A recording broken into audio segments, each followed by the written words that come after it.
बिस्मिल्लाहिर्रहमानिर्रहीम। आज हम बात करेंगे कि ईगोइस्टिक यानी अनापरस्त लोगों से कैसे निपटा जाए। तो सबसे पहले तो ये जहन में रखें कि जो ज़िंदगी में रिलेशनशिप्स हैं ये भी एक हमारी ट्रेनिंग होती है, और जितने भी रिलेशंस होते हैं वो एग्रीमेंट से नहीं बल्कि अंडरस्टैंडिंग से चलते हैं। तो इसलिए रिलेशंस को अंडरस्टैंड करना बहुत ज़्यादा ज़रूरी होता है जब आप अच्छी रिलेशनिंग चाह रहे होते हैं। तो जहाँ तक ईगोइस्टिक या अनापरस्त लोगों की बात है, ये आपको अपने स्कूल में, कॉलेज में, यूनिवर्सिटी में, प्रोफेशनल लाइफ में, इवन आपको अपनी फैमिलीज़ में भी मिलते हैं। तो और ये बड़ी कसरत से मिलते हैं। अब पहली बात ये कि इनकी पहचान क्या होती है। एक चीज़ और आप ज़हन में रखें कि ये ईगोइस्टिक जो पर्सन्स होते हैं या अनापरस्त जो लोग होते हैं, ये सबसे आसान होता है दुनिया में इनके साथ हैंडल करना, इनके साथ रिलेशनशिप को कि किस हद तक हमने रखना है। दूसरे लोगों की निस्बत इनको डील करना आसान होता है। अब इनकी पहचान क्या है? इनके पहचान ये होती है कि ये ज़्यादातर उस जगह पे जाते हैं जिस जगह पे इनकी तारीफ़ की जाए, क्योंकि ये अनापरस्त, थोड़ी अना की तस्कीन होती है जब भी आप इनको किसी भी चीज़ की तारीफ़ करते हैं। उन लोगों से ये ज़्यादा मिलते हैं, उनके पास ज़्यादा जाते हैं जो इनकी तारीफ़ ज़्यादा करते हैं। और ये तारीफ़ मुख्तलिफ़ तरह की हो सकती है। हेयर स्टाइल की हो सकती है, ड्रेसिंग के ऊपर हो सकती है, प्रोफेशनल लाइफ के ऊपर हो सकती है।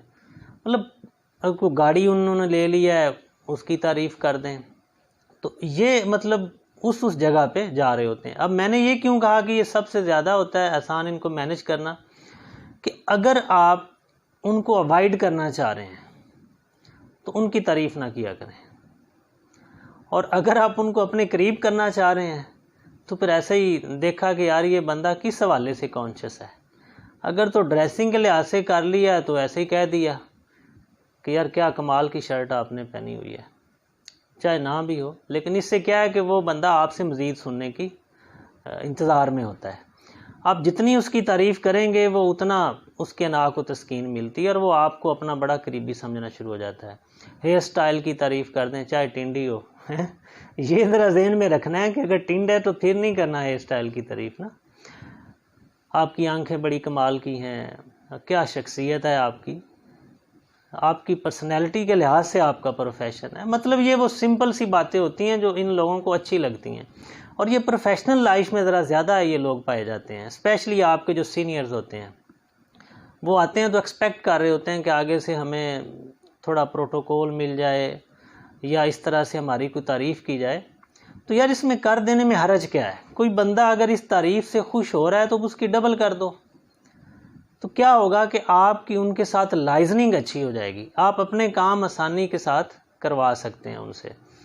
तो इसलिए ज़िंदगी के अंदर जो स्ट्रेट फॉरवर्ड लोग होते हैं, जो इगोइस्टिक नहीं होते, उनको मैनेज करना मुश्किल होता है। इनको मैनेज करना मुश्किल नहीं होता, क्योंकि ये आपको बड़ी जल्द पता चल जाता है कि वो चाह क्या रहे हैं। तो उस लिहाज से आप उनको ज़रा अना की तस्कीन पूरी कर दिया करें। वो क्या एक ज़बरदस्त एक जोक है कि एक आदमी था, उसने कहा कि जी आपको पता है हाथी भी उड़ते हैं। तो आगे से वो उसका भी उस्ताद था, उसने कहा हाँ जी बिल्कुल आप सही कह रहे हैं, मैंने सुबह ही देखा था वो एक खंबे की जो तार थी उसके ऊपर बैठा हुआ था दो हाथी। तो क्या होता है कि ये लोग एक्चुअली आपको जज करना चाह रहे होते हैं कि ये बंदा मेरे बारे में क्या राय रखता है। तो अगर आप इन लोगों को ईज़िली या आसानी के तरीके से इनके साथ रिलेशनिंग को हैंडल करना चाहते हैं तो उनके मिजाज को थोड़ा समझना शुरू कर दें, और आप देखेंगे कि जब आप रिलेशंस को समझ लेते हैं ना, उस लिहाज से फिर उसको डील करते हैं, तो आप आसानी फील करते हैं उस रिलेशन को बरकरार रखने में। प्रॉब्लम ये आती है कि जब हम अंडरस्टैंडिंग नहीं कर पाते कि जिनसे भी मेरा रिलेशन है, मेरे कोलीग्स हैं, मेरे क्लास फेलोज़ हैं, मेरे फैमिली के लोग हैं, कि वो मेरे से चाह क्या रहे हैं, वो एक्सपेक्ट क्या करते हैं, उनकी वीकनेस क्या है, उनकी स्ट्रेंथ क्या है। जब हम इन चीज़ों को लर्न करते हैं, उनके ऊपर सोचते हैं, बात करते हैं।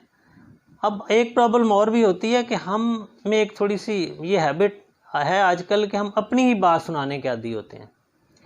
तो रिलेशंस को अंडरस्टैंड करने के लिए एक ये बड़ी इंपॉर्टेंट चीज़ होती है कि आप दूसरों को सुना करें। जब वो बोलते हैं तो आपको अंदाज़ा होता है कि इनके अंदर क्या है, ये क्या फीलिंग्स रखते हैं, क्या सोचते हैं ये। उनके बोलने से जब आप उनको समझेंगे तो आपको अंदाज़ा हो जाएगा कि ये बंदा किस नेचर का है, ये क्या इसको अच्छा लगता है, क्या बुरा लगता है।